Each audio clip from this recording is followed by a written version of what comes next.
Welcome back to Supercoder Kids. I'm Eva, and today we're going to learn how to make our sprite turn and move by 15 degrees in Scratch. Let's dive in. Step 1, open Scratch first. Let's open Scratch. Go to scratch.mit.edu and click on Create to start a new project. Step 2, choose a sprite. Now we need a sprite. You can choose the default cat or any other sprite you like. Click on the sprite icon at the bottom left to select. Step 3, find the motion blocks. Great. Now look on the left side of your screen. You'll see different categories of blocks. Click on the blue motion category. Step 4, add and test the turn block. Now look for the block that says turn 15 degrees. It looks like this. Drag it into your workspace and click on the block to test it. You'll see your sprite turn 15 degrees.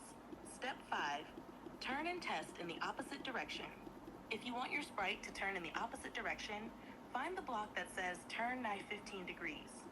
Drag it into your workspace and click on it to see your sprite turn the other way. Create a fun animation.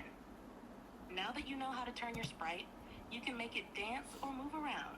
Try adding these turning blocks to loops or combine them with other blocks to create a fun animation.